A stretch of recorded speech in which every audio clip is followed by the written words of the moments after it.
이사야서에 나타난 말씀은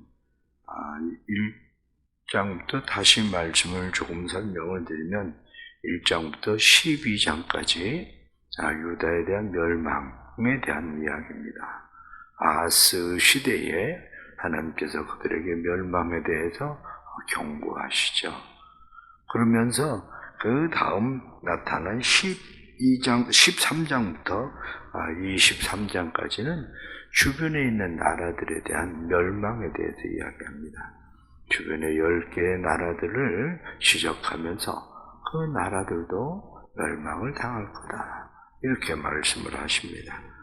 그리고 나서 24장부터 지난주까지 말씀을 드린 27장까지는 이사야의 소묵시로 이렇게 이야기하는 하나님의 나라 세계의 멸망에 대한 그러한 하나님의 때가 온다 하는 그러한 소묵시록에 대한 그러한 이야기입니다. 그리고 다시 28장부터 시작해서 33장까지 유다에 대한 멸망에 대한 이야기를 다시 하게 됩니다. 그런데 유다에 대한 멸망을 이야기하는 지금 28장부터 33장까지 나오는 이야기는 아하스 시대가 아니라 아마 히스기야 시대에 다시 유다에 대한 멸망을 이야기할 거다, 그렇게 이야기를 합니다. 왜냐하면 아하스 시대에 그들이 의지하려고 했었던 것은 아수르입니다. 아수르가 강한 나라에 있었기 때문에 그들은 아수르를 의지하려고 했었고, 그리고 지금 히스기야 시대에 이들이 의지하려고 하는 것은 아수르의 공격을 받으면서 이들은 애굽을 의지하려고 하는 그런 상황이죠. 그러니까 멸망에 대한 예언의 말씀들은 비슷한 말씀도 조금 다른 말씀들도 있습니다. 그러나 오늘 28장에 나타나는 이 말씀은 우리가 이사야서를 보면서 계속 이사야 선지자의 그 언어의 유의라고 이야기할 수는 그냥 그 말이 계속 화려한 반복적인 그런 말들을 잘 사용하면서 이사야 선지자가 써있는 그런 문학적인 그런 면들도 우리가 많이 볼 수 있는 그런 말씀입니다. 왜냐하면 오늘 성경에 나타난 말씀 가운데 7절 말씀을 보면 그렇게 말씀합니다. 그리하여도 이들은 포도주로 말미암아 옆걸음치며 독주로 말미암아 비틀거리며, 이렇게 독주로 말미암아 옆걸음치며 포도주에 빠지며 독주로 말미암아 비틀거리며, 이렇게 포도주, 독주에 빠져서 비틀거린다, 옆걸음친다, 반복적으로 사용을 하면서 사람들에게 의식을 그 상황을 고치시키는 거죠. 그 뒤에 나타난 말씀도 10절의 말씀을 보면 대저 경계에 경계를 더하며 경계에 경계를 더하며 교훈에 교훈을 더하며 교훈에 교훈을 더하되 여기서도 조금 저기서도 조금, 이렇게 반복적인, 그런데 거기서만 반복하고 있는 것이 아니라 그것을 뒤로 넘어가서 13절 말씀에 또 다시 반복합니다. 여호와께서 그들에게 말씀하시되 경계에 경계를 더하며 경계에 경계를 더하며 교훈에 교훈을 더하며 교훈에 교훈을 더하고 여기서도 조금 저기서도 조금 하사 그들이 가다가 뒤로 넘어져 부딪히며 걸리며 붙잡히게 된다. 부딪히며 걸리며 붙잡히게 된다. 이렇게 말을 계속해서 어떤 말에 빠져 들어갈 수 있는 그런 용어들을 사용을 하죠. 근데 실질적인 그 단어의 원문의 말을 보면 더 이게 강합니다. 왜냐하면 원문에 나타난 말씀 10절에 보면 대적 경계에 경계를 더하며 그렇게 이야기 경계, 그러면 차우라는 말을 씁니다. 차우. 근데 이 차우라는 말은 경계가 우리가 생각하는 그런 경계가 아니라 법령, 명령, 그런 말이에요. 법령, 명령, 그게 차우거든요. 그런데 여기 교훈에 교훈을 더하며 교훈, 그러면 그건 차우가 아니라 카우입니다. 카우. 그러니까 말을 들으면 차우, 카우, 차우, 카우. 이게 지금 비슷한 말이죠. 그런데 사실은 이 말들이 번역이 될 때에는 우리가 명령이라고 이야기하는 카우, 이건 끈, 선, 이런 말입니다. 무엇을 이렇게 측정하는. 그러니까 이 정확성을 따질 때에 이 센치가 맞은가? 이렇게 이야기하는 줄, 이런 것이 지금 명령이라는 말이거든요. 명령. 그런데 명령이나 지금 경계, 이 말은 번역을 할 때는 같은 말로 그냥 사용하고 있는 그런 말들이에요. 그러니까 카우라고 이야기하지만 카우도 차우로 그냥 사용하고 있는 그런 말들. 그래, 이사야 선지자가 쓰고 있는 이러한 언어들을 우리가 보면 이사야가 상당히 사람들에게 무엇을 교훈하고 이러한 일들을 아주 강하게 어필을 하는 그런 법을 잘 알고 있는 거죠. 오늘 특히 말씀을 보면 1절 말씀에 에브라임의 술 취한 자들의 교만한 면류관은 화 있을진저 이렇게 되어 있습니다. 그러면서 1절의 하반절을 보면 쇠잔에 가는 꽃 같으니 화 있을진저 이렇게 화 있을진저. 그런데 여기서만 이렇게 사용을 하고 있는 것이 아니라 화 있을진저 하고 있는 그런 말이 29장 15절 30장 1절 그리고 31장 1절 33장 1절 이렇게 해서 화 있을진저 화 있을진저 이렇게 화가 있을 거다 화가 있을 것이다 반복적으로 사용을 하는 거죠. 그런데 이런 반복적인 용법을 사용하고 있었던 것이 예수님께서도 마태복음 23장을 보면 23장 한번 보십시오. 마태복음 23장 마태복음 23장 11절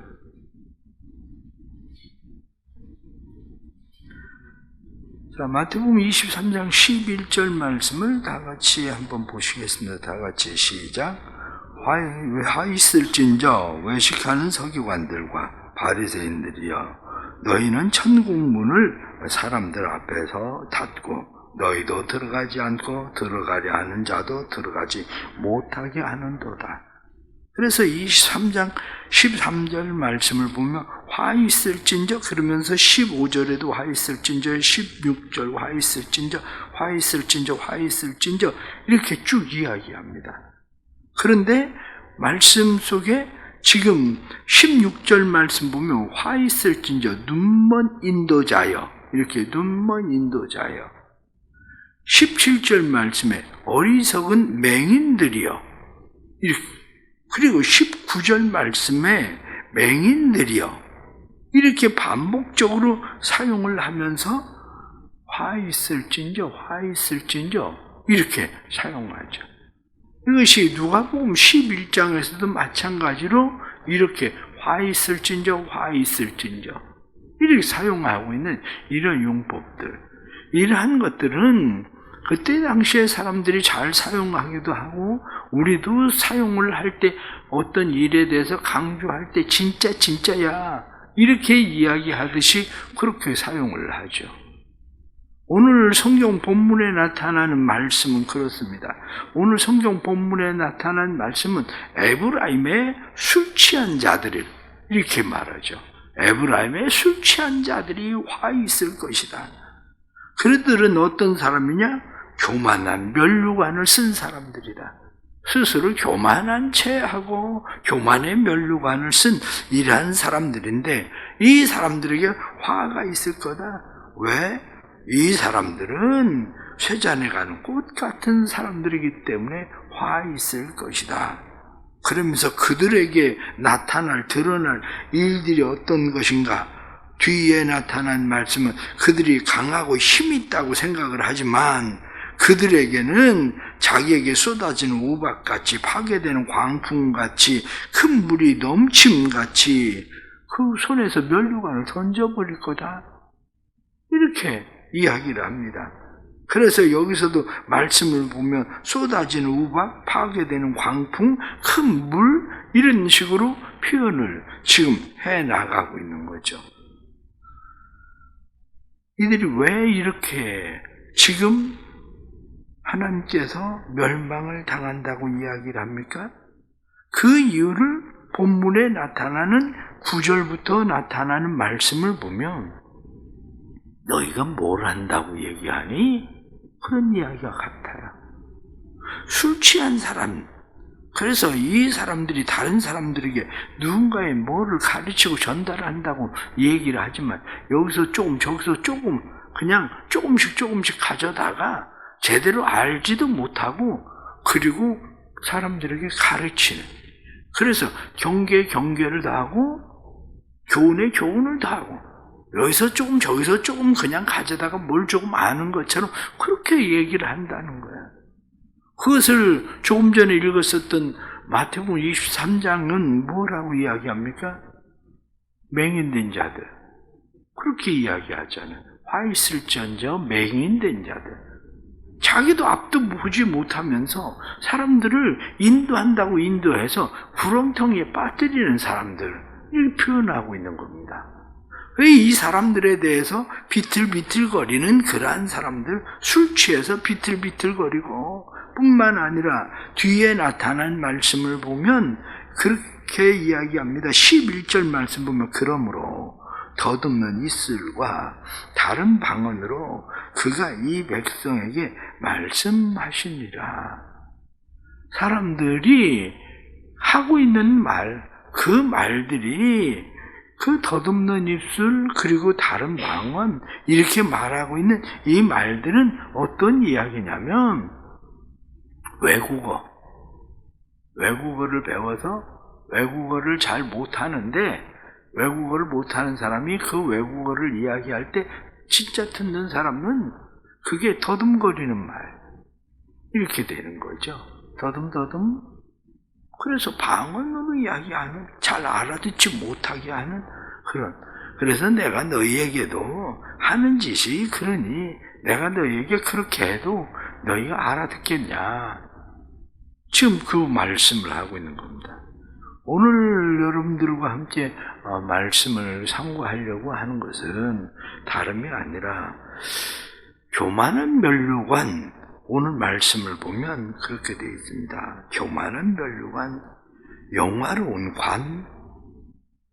내가 세상을 살고 있으면서 교만한 면류관이 되고 영화로운 관이 된 것이 무엇인가? 나는 그것을 5절 말씀을 보면 그날의 만군의 여호와께서 자기 백성의 남은 자에게 영화로운 면류관이 되시며 아름다운 화관이 되실 것이라. 진짜 면류관이 되고 화관이 돼야 될 영화로운 관, 면류관이 돼야 되는 것은 내가 돼야 되는 건데, 하나님이 돼야 되는 건데, 너희는 교만이 지금 너희의 면류관이 됐다는 거예요. 교만이 면류관이 된 이유가 어디 있습니까? 교만이 면류관이 된 이유를 오늘 말씀 3절의 말씀을 보면 에브라임의 술 취한 자들의 교만한 면류관이 발에 밟힐 것이다. 술 취한 자들, 취했습니다. 술에. 마찬가지로 우리는 무엇인가 지금 취해서 살고 있어요. 무엇에 취해서. 그러니까 우리는 세상에 취해서 살고 있는 것이 대부분 우리의 삶의 모습인데, 세상에 취해서 살고 있는 사람들, 때로는 어떤 사람은 돈에 취해서 살고, 어떤 사람은 쾌락에 취해서 살고, 어떤 사람은 취미에 취해서 살고, 사람들마다 자기가 취해서 살고 있는 게 있어요. 취해서. 그래서 가만히 사람들을 보십시오. 가만히 보면 그 상황에 왜 그것을 이렇게 생각할 수 있는 게 많아요. 그 이유가 어디 있냐면 자기가 뭐 하나를 그냥 면류관으로 삼고 살아. 면류관처럼. 오래전이죠. 벌써 제가 핸드폰을 폴더폰으로 바꾼 게 한참 됐는데,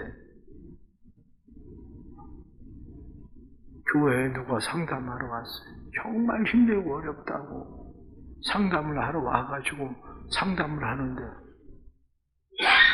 깜짝 놀랐어요. 그렇게 힘들고 어렵다는데 그때 나는 막 오래 핸드폰 오래 써서 이게 손 눌러도 이게 터치도 잘 안 되는 핸드폰을 쓰고 있는데 새로 나온 폴더폰을 쓰고 있더라고. 그럼 내가 생각, 이게 뭐지? 아니 그렇게 힘들고 어려워서 나한테 도와줘야 된다. 아니 나는 찍히지도 않는 핸드폰을 쓰고 있는데 이 사람은 새로 나온 이 폴더폰을 신형폰을 가지고 쓰고 있으면서 어렵다고 도와달라고 하는 이 상황은 이건 뭐지? 그걸 쓰려고 하니까 어려운 거지. 그걸 쓰려고 하니까.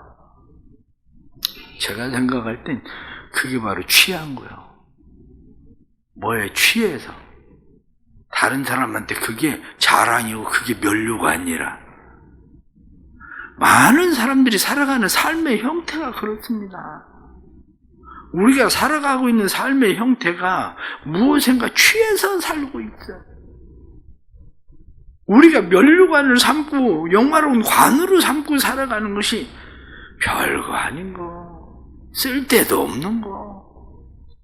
그래서 무슨 얘기를 하냐면 거지의 소원이 뭔지 아십니까? 나오는 이야기 가운데 보면 거지의 소원은 깡통을 금맺게 하는 겁니다. 거지의 소원은 생각은 바뀌지 않아요. 생각은 바뀌지 않고 그저 사람들한테 여전히 얻어먹으면서 그 얻어먹는 깡통을 금맺게 하는 이게 거지의 소원이야. 그게. 그러니까 오늘날 많은 사람들이 세상을 살아가면서 세상 속에서 자기를 바꾸고 변화시키려고 하는 것이 아니라 성경에 나타난 말씀처럼 허탄한 것에 우리의 마음을 두고 그것을 면류관으로 삼고 영화로운 관으로 삼고 그걸 가지고 교만해져 있고 이렇게 살아가는 삶을 다른 사람이 볼 때는 비틀비틀 제사장이라고 해서 뭘 아는 것도 아닌데 성경에 나타난 말씀처럼 제사장도 선지자도 독주에 포도주에 비틀거려서 옆걸음치고 뒤로 물러가다가 그리고 상에 8절 말씀 뭐예요? 모든 상에는 토한 것과 더러운 것이 가득하고 깨끗한 것이 하나도 없다. 이게 그들이 토해내는 것들을 보면 다 더러운 것 그것뿐이라는 거죠. 그렇다면 우린 다시 생각해야 됩니다. 하나님은 뭐라고 말씀합니까? 자기 백성의 남은 자에게 영화로운 면류관이 되시고 아름다운 화관이 되실 것이라. 지금 이사야 선지자가 계속해서 말하고 있는 것이 남은 자에 대한 이야기 하잖아요. 남은 자, 그루터기. 이사야의 핵심적인 단어입니다. 남은 자, 그루터기.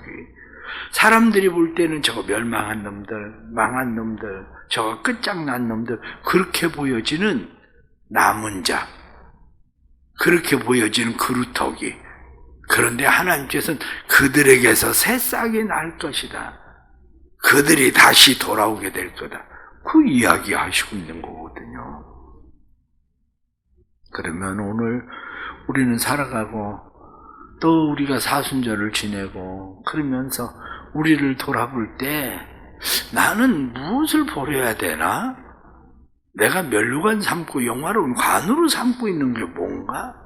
나는 요즘 무엇에 취해서 비틀거리고 옆걸음치고 뒤로 물러가고 그러다가 뒤로 자빠지고 잡히고 붙잡히고 지금 나는 무엇 때문에 이 상황들을 만나고 있는 건가? 우리를 다시 살펴볼 필요가 있는 거죠. 이것이 오늘 하루를 살아가면서 우리의 삶에 하나님께서 이런 지혜를 주시길 바랍니다.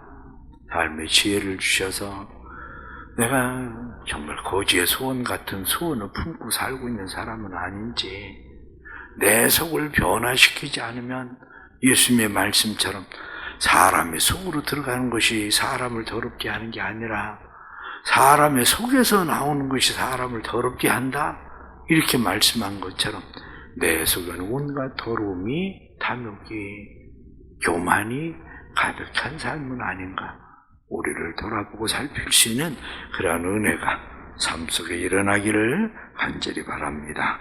기도하겠습니다. 하나님 아버지, 저희들에게 은혜를 베풀어 주셔서 하나님 앞에 참된 믿음으로 세워지도록 도와주옵소서. 세상의 허탄한 것들에 교만에 빠지고 그저 그러한 일들에 취해서 살아갑니다.